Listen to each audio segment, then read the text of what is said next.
Badass Attitudes, licensed here. When the bus arrives at Badassville, you discover it's not a place, it's a state of being. A podcast for successful badassery with Kelly Orchard. Certifying badasses, one podcast at a time. Yeah, that's right. I am certifying badasses one podcast at a time. That is the absolute truth. Kelly Orchard here, the Badass Certifier. I love it when Mr. Ocean introduces me. He says such incredible things.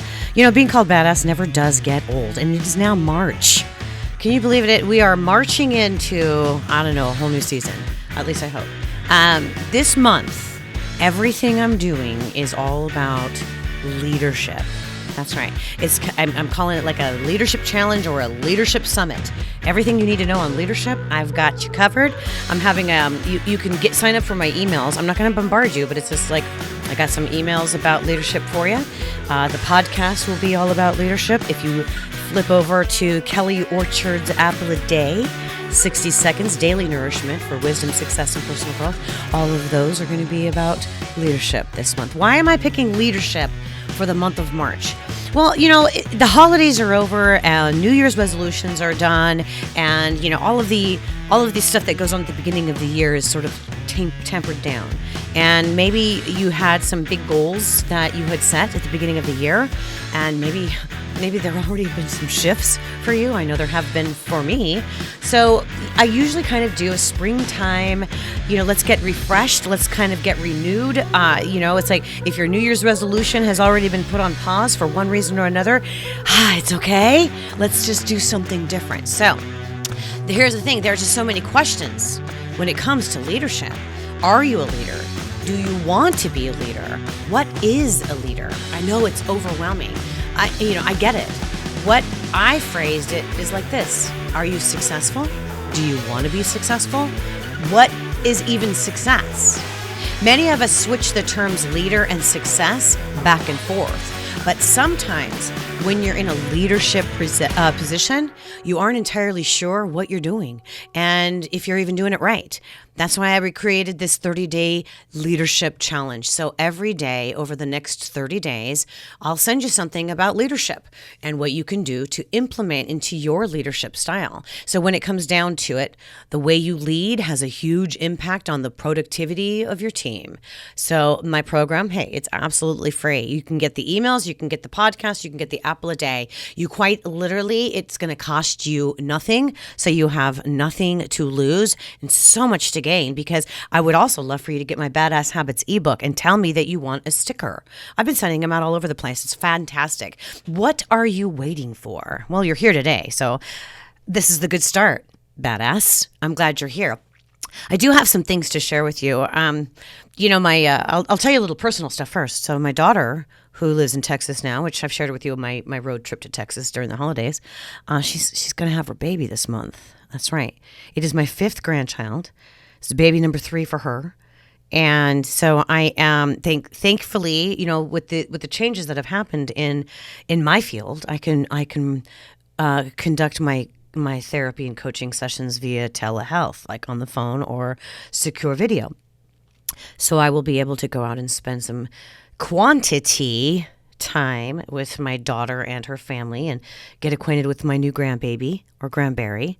And we don't know what the sex is. They chose that they did not want to know this time what they were having, because they have a boy and they have a girl. So they're fine with either one as long as it's healthy. And they wanted to be surprised. They chose that. And I respect and honor that. So we don't know. We just know that the baby's first name is going to start with E. So we're referring to it as Baby E, which I got to tell you is probably a step up for my daughter, because I kept calling it Mambo. You know, the song Mambo No. 5 by what is it, Lou Vega, came out in the, I don't know, early 2000s or the 90s. I don't even know anymore. I think it was the 90s. I was calling it Baby Mambo No. 5 because it's my 5th grandchild, you know, Mambo. And it's her 5th member of their family. And so at first I thought it was cute until we watched the video of the song. And it's quite not appropriate. So they said you cannot call our baby Mambo anymore. You know, all of my loved ones eventually get some sort of a nickname, and that's how Granberries came along. And now I've even extended that, and I've decided that each Granberry is going to be represented by a specific berry, and I will give them little gifts about that berry. The most challenging one I've got right now is my oldest granddaughter, Reagan, because I've chosen that since she's the eldest of the Granberries, she gets the elderberry. And there's not a whole lot of cute little keychains or earrings made from elderberry or in an elderberry shape. So I think the first thing I'm going to have to do is get her like just some elderberry syrup, just because that's what elderberries are famous for. Anyway, enough of that. So I am planning to take a trip to Texas coming up in a little bit over a month because a new baby will arrive. And so I'll be giving you updates on the new badass baby in my family. But, the Leadership Summit, I have some articles I wanted to share with you. A lot of things going on this week. And, and last week I did my podcast on 2/2/2/2/2. And that was because I love the date. And I thought about with this week, well, why don't I just do it on Thursday? Because that's 3/3. So it would be 3/3/22. And I kind of like those numbers as well. But I can't do everything I do based on a date on the calendar. And you know what? Neither can you. When I say that specifically, it's like when you set a goal, if you say, if I haven't done it or completed it by this date, I will give up. I've seen so many people set like a dream of theirs that's like, I want to be a famous rock star by the time I'm 20. And then by the time they're 20, it hasn't happened yet.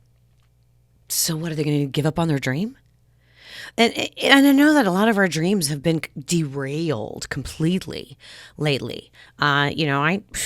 I've increased my session time with clients, and I know, I do believe and feel that I have a good pulse on the reality of what's happening there. It's like, apathy about your job or not even wanting to go, or concerned that your work environment is shifting and maybe your bosses don't know what they're doing, or maybe you as the boss don't really know how to handle all of the crises that just keep coming at you day by day, whatever it is. I'm fully aware of what's going on in the outside world with the news and everything else. I don't focus on that on my podcast. And I think that my friends who tune in, my badasses, they respect that and they appreciate that, because I'm not going to talk to you about anything political or newsworthy. I'm just going to talk to you about your mental health status and your successful badassery attitude. And so right now it's all about leadership. And that does, leadership doesn't necessarily mean just you own a business and you lead people. Your leadership could also be just you and your family. How do you lead your family? Are you a leader in your church or with a soccer club? Or, are you just a leader of your peers at work? There's so much discontentment and so much angst that your attitude about how you project yourself out into the world is going to make a huge impact. I do talk about this a lot with the heart math technique and how your heart broadcasts a signal outside of your body. And so if you are frustrated, angry, and depressed, then you have a constricted heart rhythm, which causes you to, have more conflict around you.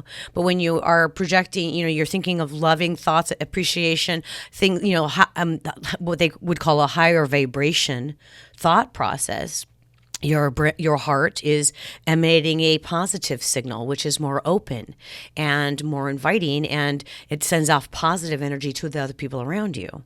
So these are scientific. This isn't woo-woo stuff, but the woo-woo stuff does kind of work. It used to be that we thought it was all, mumbo jumbo. But scientific methods have proven these techniques are actually working physiologically in our bodies. So let me just share these couple of articles with you. One was how to thrive during times of stress and challenge, because who is not experiencing the symptoms of stress? And this is an article dated earlier this month from Psychology Today. Remember I told you I study psychology stuff and business stuff, and then I try to integrate them for you so that we can work on implementing a positive culture within the workplace, because mental health matters. So here's some key points of this article, and I will put the link in the show notes for you, that it is possible to thrive during stress and challenge by cultivating awareness of our inner needs. Multiplicity of mind is a term describing how some parts need safety and others need growth. And working with the safety growth spectrum can bring clarity, effective action, and integration. So when you familiarize yourself with the safety growth spectrum, you can promote healthy growth and avoid burnout. I gotta say, these are some of the practices that I use, because one of them was like understanding the mental health dance of safety and growth.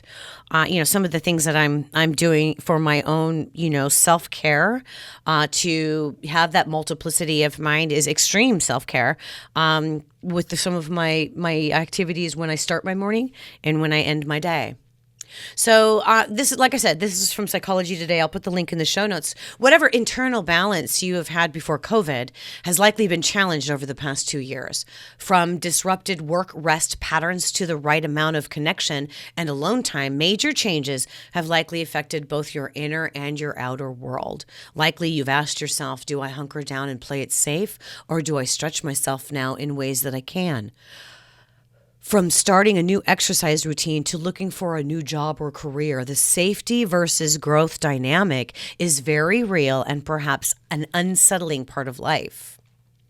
Amanda Gorman faced a high-stakes version of the safety growth dynamic before delivering her now famous poem on Inauguration Day, May 2021. Hearing how others successfully and not so successfully navigate this universal dilemma can bring insight and inspiration and connection too. You are not alone with this challenge. Finding our feet in growth safety dance is a key to thriving. A simple process outlined below or here can help by increasing awareness and clarifying effective action. They call it multiplicity of mind, which is a very real part of you that is the safety advocate, and another very real part that pleads for growth. Attuning to these parts can be helpful, as illuminated in the work of Richard Schwartz and Dan Siegel, working with aspects of ourselves that advocate for polarized needs like safety versus growth. That can be a helpful way to live more gently with yourself and effectively accomplish your goals. Getting curious about safety and growth. Consider a current dilemma, like whether or not to start a new exercise routine. On the spectrum of safety and growth, reflect the name where you might currently be. You might immediately go to a goal of working out 7 days a week for an hour at a time. Or do you approach it with more flexibility, perhaps by starting with 1 or 2 days a week for 20 or 30 minutes? That's what I always want. So when you think of adding exercise, you've got to explore the extremes and see how they feel to you. Listening to the insistent on growth side. Do you feel guilty that you're not always engaged in personal growth project, or are you constantly comparing your growth status with someone else's? This has been a common concern in my therapy and coaching sessions in the past couple of weeks, is that I'm even with me right now. I'll be honest, it's like I would consider myself in a winter season. We all have these seasons of growth. Well, what happens in the winter?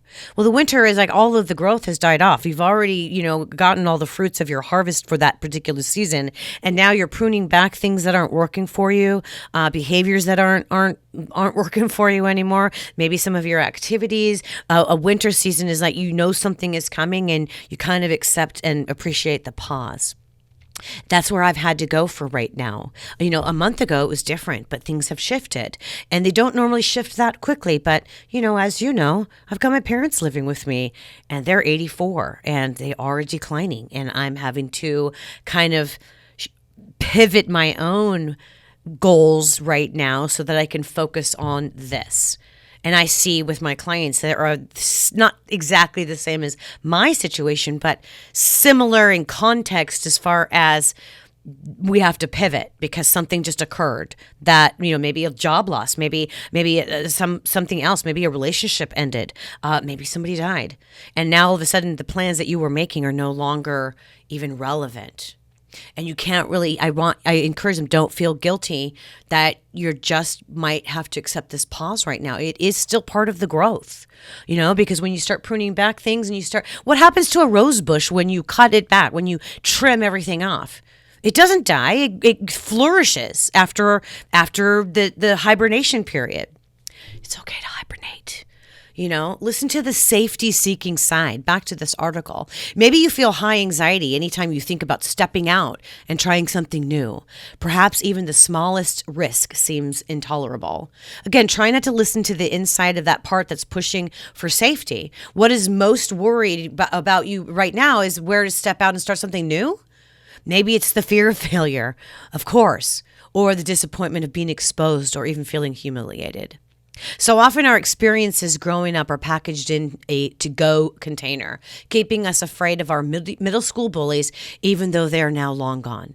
If you can, offer gratitude to the side of you that's been guarding your needs for belonging and connection, for safety and respect.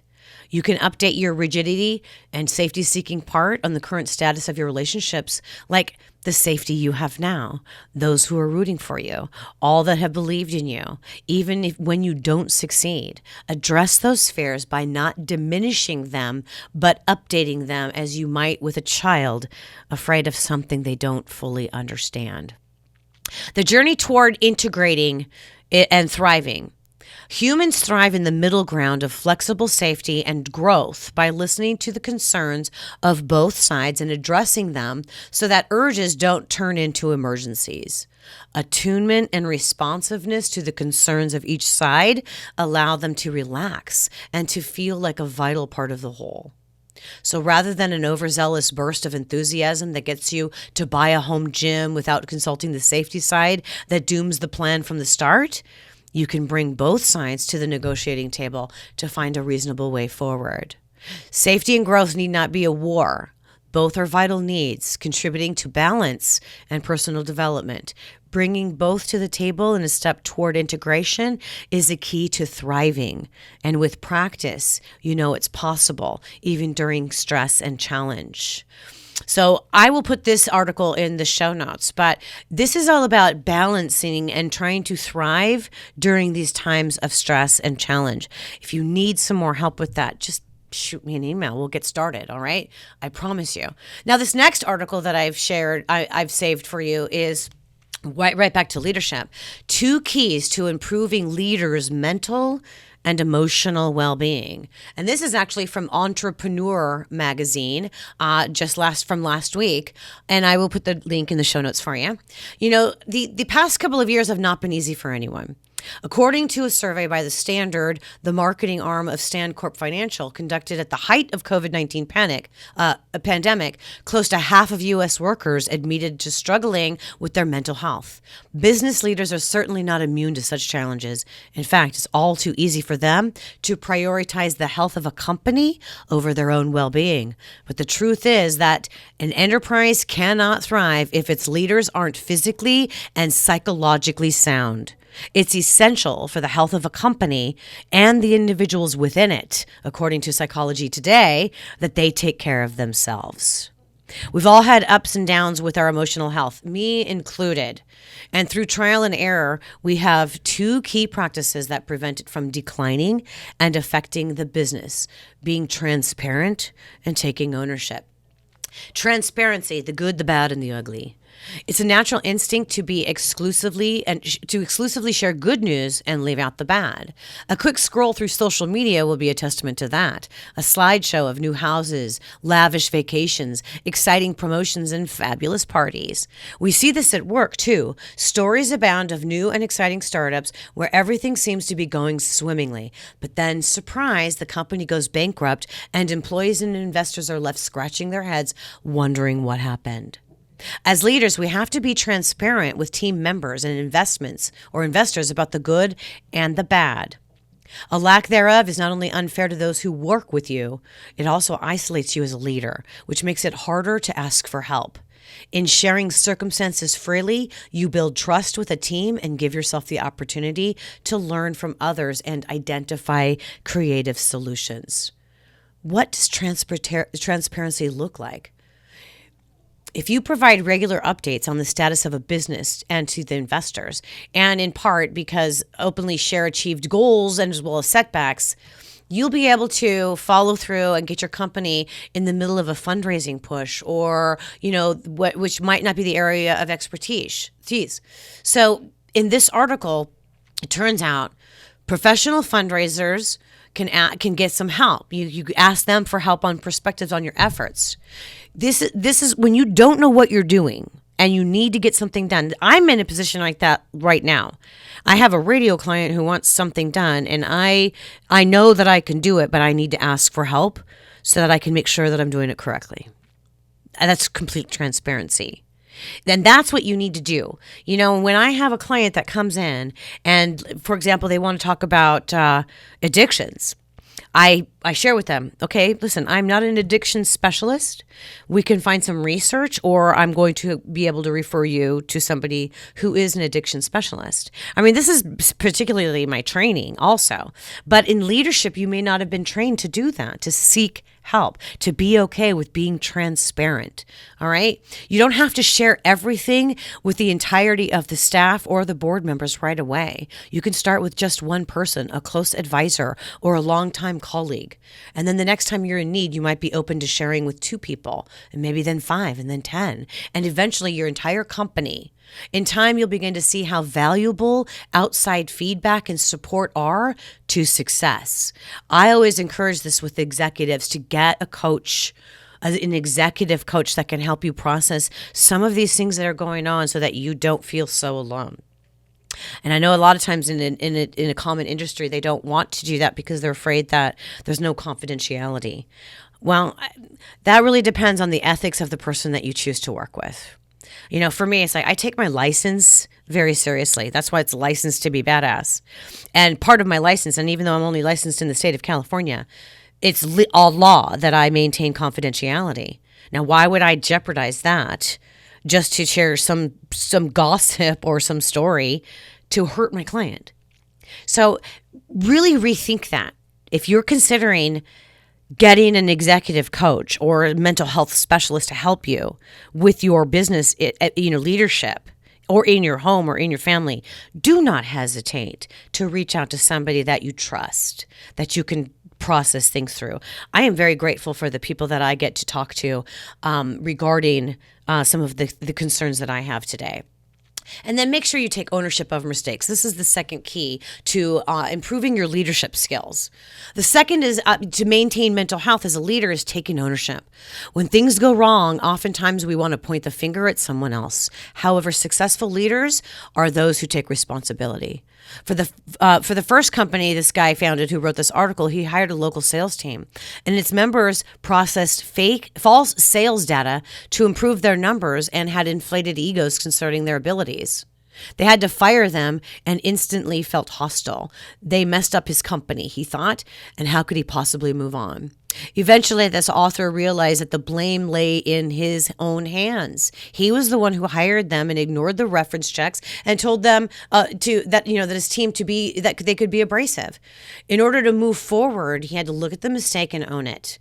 In doing that, you learn the importance of hiring people with integrity and who inspire others to work hard. And use that knowledge to build successful companies and win awards for the best places to work. So those are the 2 keys for maintaining your mental health and thriving with emotional well-being in your leadership, improving your leadership skills. And then, of course, another article was how to thrive in times of stress and challenge. 2 different articles, one from Psychology Today and one from Entrepreneurship Magazine. And, so this is my leadership challenge month. March is a month of leadership. So like I said, I want you to make sure you get on the email list. I'm going to put the link for the leadership challenge in the show notes so that you can click the link. And you can get yourself on my email list. I'll send you emails just about leadership practices, one little thing at a time. Just kind of get your thoughts going. I will honestly say, if you tune over to the Kelly Orchard's Apple a Day podcast, you'll also get your fill of leadership tips. And all of this month, the Wednesday podcast for Successful Badassery will all be about leadership. Now, let me tell you about Mustang Monday. It's going to be on temporary pause for just a little while. I'm working on something with the city of Murrieta. And honestly, My 15-year-old car is having some mechanical issues. So she's going to have to stay parked in the garage for just a little while. Hopefully not too long, but we'll be back with Mustang Monday coming up soon. I have something special going on with the city of Murrieta, and then another little update. And this is part of the self-care leadership stuff that I do. But I share it with you just so that you could think out of your box, think out of your comfort zone. I asked Michelle's Place, could I just host a dance party? That's all I want to do. I don't want it to be a paid thing. I don't want it to be anything else. I don't want to run a dance studio. I don't want to make have an official class. I just want to have a weekly dance party so we can come out here and just dance and get some exercise and get those endorphins going and feel good. And they said yes. So I'm super excited. So each Monday for the month of March, I'm going to be hosting a dance party over here at Michelle's Place. It's sort of invitation only. So if you are listening to the podcast and you live in the area and you would like to come, shoot me an email and I'll tell you all about it. My email is kelly@kellyorchard.com. And in the meantime, get on my leadership list and let me send you those emails. And also, get your Badass Habits ebook. It's so very helpful. They're just micro mental health habits that you can implement today. So we got leadership, we got Badass Habits, and I got a License to Be Badass sticker. And next week, I've got another round starting of merchandising. So I've got some more water bottles and hoodies. So if you missed it last month, I'm going to do it again because it was extremely successful, and I don't want you to miss out. I don't want you to miss the bus to Badassville. And now I'm going to let Mr. Ocean please take it away. Happy Wednesday, everybody. I'm Kelly Orchard, certifying badasses, one podcast at a time. A fighter trains with the best and wins with a KO. Kelly Orchard's podcast for successful badassery. Snag your Badass Habits ebook. Get started on your badass journey. Go to licensetobebadass.com. Hop on the bus to Badassville.